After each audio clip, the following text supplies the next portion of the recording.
जय हिंद दोस्तों, स्वागत है आपका हमारी एक नए वीडियो में। दोस्तों अभी भी हमारे पास दो नोटिस आ चुके हैं, तो आज के इस वीडियो में हम इन दोनों नोटिस को देखने वाले हैं। ये दोनों नोटिस किस तरह से हैं और इन दोनों नोटिस में आप लोगों के लिए क्या खबर है।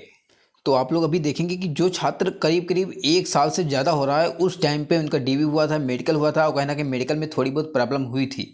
अब जाके उन देखो, जब मेडिकल में अगर कोई चीज़ ऐसी होती है जो सुधरने लायक होती है, तो उसके लिए आरआरसी वाले प्रॉपर टाइम देते हैं। वो भले वो टाइम 1 साल का ही क्यों ना हो, ठीक है।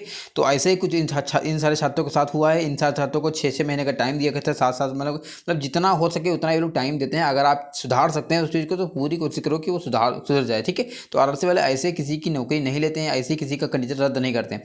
और ठीक ऐसा ही यहाँ पे देखने को मिला है। बहुत सारे छात्र थे जो मेडिकल में प्रॉब्लम थी, लेकिन अब जाके करीब 1 साल से मतलब 12 से 14 महीने हो रहे हैं, तब जाके इन सारे छात्रों की नोटिस आ रही कि ये छात्र अब फिट हो चुके हैं। अब इन छात्रों का री मेडिकल दोबारा से होगा। अगर ये अच्छे पाए गए, जिसमें ये अनफिट थे पहले, अगर वो फिट हो गए तो उनकी जॉब अब लग जाएगी, ठीक है।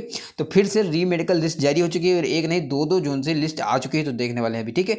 तो नेक्स्ट डीबी का इससे सीधे प्रभाव यही मिलता है कि नेक्स्ट डीबी देरी होने का यही कारण है कि यहाँ पे अभी री मेडिकल चल रहा है। ये सारे छात्र फिट पाएंगे तो इनकी जॉब कहीं ना कहीं लग जाएगी, तो इनकी जो सीटें होगी वो भर जाएगी, ठीक है। अगर खाली होती है तो वो सीट नेक्स्ट डीबी में ऐड हो जाएगी। तो इसीलिए यहाँ पे डीबी का कहीं ना कहीं डीबी में देरी हो रही है। तो आप लोगों को ये चीज़ समझ में आना चाहिए, ठीक है। हर चीज़ का एक लॉजिक होता है। ऐसा नहीं कि आप लोग सोच रहे हैं डीबी नहीं आएगी, ऐसा नहीं होगा, वैसा नहीं होगा। ये सब कुछ होगा, लेकिन कुछ जैसे किसी की अगर सीट्स है तो उसको उनको कंफर्म करना है कि अगर वो छात्र फिट पाएगा तो वो सीटें दे देंगे, अगर वो खाली होगी तो आप लोगों को देंगे, ठीक है। तो ये काम होने के बाद ही डीबी आएगी, ठीक है। तो चलते हैं वीडियो को आगे लेकर बात करते हैं बारी बारी से दोनों नोटिस की। लेकिन उससे पहले अगर आपने चैनल को सब्सक्राइब नहीं किया, सभी छात्र चैनल को सब्सक्राइब कर लेंगे ताकि आपको ऐसे helpful video time to time मिलते हैं। अगर आप हमारे टेलीग्राम ग्रुप में नहीं जुड़े तो सभी छात्र टेलीग्राम ग्रुप में जुड़ जाएगा, जिसका लिंक हमने वीडियो के डिस्क्रिप्शन बॉक्स में दे रखा है, ठीक है। तो आप लोग ये दोनों काम कर लेना, चैनल को सब्सक्राइब कर लेना और टेलीग्राम ग्रुप को ज्वाइन कर लेना। आप चलते हैं वीडियो को आगे लेकर के, हो सके तो लाइक भी कर लेना, ठीक है। आप चलो देखो, 2-3 दिन पहले हमने एक नोटिस देखा था जो कि हुबली जोन से आया हुआ था। यहाँ पे 19/4/2024 का नोटिस था, ठीक है। आज कितनी, आज है 25 तारीख, ठीक है। तो अभी देखेंगे, ये तो नोटिस देखा था, इसमें टोटल 3 छात्र थे जिनका री मेडिकल इन्होंने बुलाया था री मेडिकल के लिए। और यहाँ पे लिखा था नोटिस बार अटेंडिंग री मेडिकल एग्जामिनेशन। और इन सारे छात्रों को सब कुछ बेसिक इन्फो बताया गया था कि आपको कौन कौन डॉक्यूमेंट लेके जाना है। और यहाँ पे 1 मई इन सारे छात्रों का री मेडिकल चलने वाला है और 30 अप्रैल को इन सारे छात्रों को पहुँचना था, ठीक है, 3 छात्रों का। अब चलते हैं, एक और हुबली जोन से ही नोटिस आ चुका है 23/4/2024 की डेट में। ये भी देखेंगे साउथ वेस्टर्न रेलवे हुबली, यहाँ पे लिखा हुआ, आप लोग अच्छे से रीड कर लीजिएगा। और यहाँ पे लिखा नोटिस फॉर अटेंडिंग री मेडिकल एग्जामिनेशन। तो देखो, इतने दिनों से हुबली जोन से कोई भी अपडेट नहीं आ रहा था, लेकिन अब देख रहे हो कुछ दिनों से आने लगा है, यानी कि हुबली जोन में भी काम अब इसका चलने लगा है, ठीक है। तो यहाँ पे भी लिखा है नोटिस फॉर अटेंडिंग री मेडिकल एग्जामिनेशन। और यहाँ पे देखेंगे सारी बेसिक इन्फो बताया गया है। और उसके बाद में यहाँ पे बताएगा कि यहाँ पे कितनी लिस्ट है, अभी हम देखेंगे, ठीक है। लिस्ट देख लो पहले। अगर हम लिस्ट की बात करें तो यहाँ पे भी 3 छात्र हैं जिनको 2 मई 2024 को बुलाया गया। और 3 मई का इन सारे छात्रों का क्या होगा, री मेडिकल होने वाला है। यहाँ पे लिखा date of re medical examination और यहाँ पे लिखा है डेट ऑफ रिपोर्टिंग टाइम, ठीक है। और यहाँ पे लिखा है date of candidate, number of candidates और यहाँ पे रजिस्ट्रेशन नंबर, ठीक है। अब यहाँ पे देखेंगे तो ये भी बताएगा कि अगर ये छात्र यहाँ पे नहीं पहुँचते तो इन सारे छात्रों को दूसरा मौका नहीं मिलने वाला। इन सारे छात्रों को कहीं ना कहीं क्या कर दिया जाएगा, इन सारे छात्रों का कंजेट रद्द हो सकता है, ठीक है।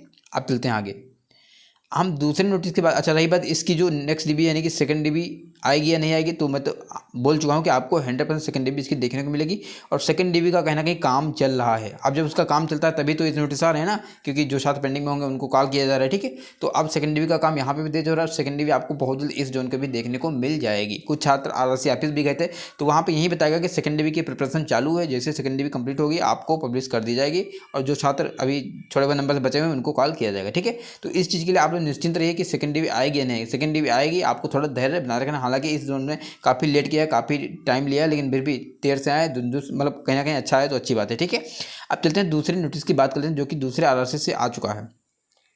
जैसे आप जाएंगे ईआर कोलकाता जोन की साइड पे, तो ये भी बराबर नोटिस जारी कर रहे हैं री मेडिकल की। तो यहाँ पे एक और नोटिस जारी हो चुका है, नोटिस रिगार्डिंग री मेडिकल एग्जामिनेशन अगेंस्ट CNRC 019 24/4/2024, यानी कि कल ही एक नोटिस आया है, ठीक है। तो यहाँ पे आपको पता होगा सेकंड डीबी कंप्लीट हो चुका है और थर्ड डीबी की प्रिपरेशन यहाँ पे चल रही है। और थर्ड डीबी की प्रिपरेशन चलने का मतलब होता है कि जो छात्र पेंडिंग में होंगे उनका कहीं ना कहीं प्रोसेस तेज हो गया है। तो यहाँ पे देखेंगे डेली कुछ ना कुछ नोटिस डालते रहते हैं। इससे पहले एक डॉक्टर रीचेक आया था B2C1 वाले, इसके बाद भी एक आया था, ठीक है। तो ये कम चलता रहता है। तो इस नोटिस पे आपके लिखेंगे तो यहाँ पे भी एक नोटिस खुल जाएगा, ये वाला।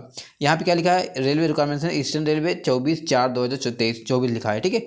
नोटिस रिगार्डिंग री मेडिकल एग्जामिनेशन अगेंस्ट CNRC 019, यहाँ पे लिखा री medical appeal was submitted by 82 candidate. यहाँ पे एक तो पता होगा 82 कैंडिडेट ऐसे थे जो री मेडिकल अप्लाई किए थे, किसमें हो सकता है सेकेंड डिवीजन के छात्रों में, ठीक है। तो यहाँ पे बताया गया कि टोटल 4 छात्र इसमें लिए गए हैं और 4 छात्रों का शेड्यूल है 27/4/2024 को इन सारे छात्रों को यहाँ पहुँचना है और ये सारे डॉक्यूमेंट लेकर के जाना है, ठीक है। तो 27, 26, 26 तारीख को इनको रिपोर्ट करना है और 27 तारीख का इनका री मेडिकल चलने वाला। आज कितनी 25 हो गई। तो एक चीज़ आप लोग यहाँ पे गौर करिएगा कि 25 तारीख को नोटिस आ रहा है मतलब, और 27 तारीख को इन छात्रों को रिपोर्ट करना है। तो इसका सीधा सा मतलब यही है कि टाइम बहुत कम मिल रहा है, तो आपको डॉक्यूमेंट हर समय रेडी होने चाहिए, ठीक है। अब चलते हैं लिस्ट की बात करते हैं। तो लिस्ट की बात करेंगे तो यहाँ पे ये रही लिस्ट। यहाँ पे टोटल 4 छात्र हैं, 1 2 3 4, और यहाँ पे नेम ऑफ कैंडिडेट लिखा हुआ है। यहाँ पे लिखा है रजिस्ट्रेशन नंबर, यानी कि रोल नंबर यहाँ पे मेंशन नहीं, तो हम ये नहीं बता सकते कि किस कैटेगरी के कितने छात्र हैं, ठीक है। तो यहाँ पे भी यही लिखा है कि ये छात्र अगर इस डेट पे नहीं पहुँचते हैं तो इन सारे छात्रों को कैंडिडेट रद्द हो जाएगा और कोई भी इनका मौका नहीं मिलने वाला। जो छात्र वेटिंग में है उनका कहीं ना कहीं लाभ मिलने वाला और इनका कैंडिडेट रद्द हो सकता है। यहाँ पे लिखा है कैंसिल्ड, ठीक है। तो बाकी चीज़ें आप लोग अच्छे तरीके से रीड कर लीजिएगा। रही बात ER कोलकाता जो उनकी DB है वो क्यों नहीं आ रही, देखो इसके भी बहुत से छात्र हैं जो अभी सेकेंड DB में तो छात्र हो गए, लेकिन अभी यहाँ पे थर्ड DB नहीं है, थर्ड DB। अब यहाँ पे सीटें की बात करें ER कोलकाता में तो अभी बहुत ज़्यादा सीटें खाली। नॉर्मल की बात करें तो करीब 600 के आसपास में यहाँ पे नॉर्मल सीटें खाली हैं। और रिप्लेसमेंट की बात करें तो रिप्लेसमेंट तो यहाँ पे अच्छा खासा आने वाला, क्योंकि यहाँ पे वैकेंसी 10,000 के प्लस थी, यानी कि 10,000 प्लस वैकेंसी थी। तो इसका सीधा सा मतलब यहाँ है कि यहाँ पे रिप्लेसमेंट अच्छा खासा सीट पे आने वाला है। तो अभी पहले नॉर्मल सीटें भरेंगी, हो सकता है बाद साथ में ये री मेडिकल दे दें, मतलब री मेडिकल बोलते हैं जो नॉन ज्वाइनिंग होता है, रिजाइन होता है, वो भी दे दें, ठीक है।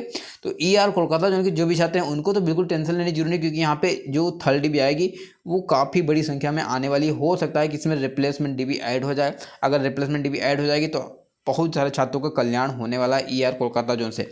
और इस चीज़ के लिए आप लोग निश्चिंत रहिए कि जितनी भी सीटें खाली होंगी 2019 वाली भर्ती में, चाहे वो नॉट ज्वाइनिंग वाला हो, चाहे रिजाइन वाला हो, चाहे ऐसे ही हो अनफिट वगैरह, तो वो सीटें सारी आपको मिलने वाली हैं। वो सीटें कहीं भी नहीं जाएंगी, चाहे सरकार बदले, चाहे कुछ भी हो जाए, लेकिन ये सब नहीं बदलने वाला, ठीक है। तो इसके लिए आपको निश्चिंत रहना है। अच्छा, एक बात और कर लेते हैं। देखो NR जोन ने करीब 2 महीने पहले एक नोटिस डाला था कि हम अप्रैल माह में अपनी क्या कराएंगे, DB कराने वाले हैं, जिसका नाम होगा थर्ड DB। अब यार ये सोचने वाली बात है कि आज 25 तारीख हो गई और अप्रैल जा रहा है, तो अभी तक इनके साइड पे कोई भी ऐसा नोटिस नहीं आया है। तो आखिर NR वाले क्या चाहते हैं? क्या छात्र फिर से वहाँ पे जाएं, फिर से हंगामा करें? देखो, आपने नोटिस डाल रखी थी 2 महीने पहले डाल रखी थी, तो आपको अप्रैल माह में DB करा लेनी चाहिए थी, लेकिन इन्होंने अभी तक DB पब्लिश ही नहीं की है। तो छात्रों को मजबूर मत करो कि छात्र कहीं ना कहीं गलत पे उतर आए, ठीक है। तो आपने मतलब इतना ज़्यादा टाइम भी ले लिया है, तो आपको जितना सीटें खाली बच रही थी उस पर आप थर्ड DB निकाल देते, बाकी काम चलता रहता। ये सब थोड़ी ना है कि उसके चक्कर में आप और छात्र जिनका हो रहा है उनको भी लेट करो। छात्रों की कितना परेशानी होती है ये छात्र RC वाले समझ ही नहीं रहे हैं, ठीक है।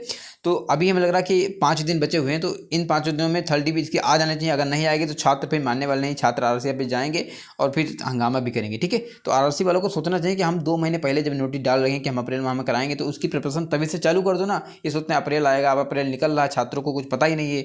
तो इस हिसाब से RC वाले काम करेंगे तो छात्र को परेशान करने के अलावा कुछ ही नहीं करेंगे, ठीक है।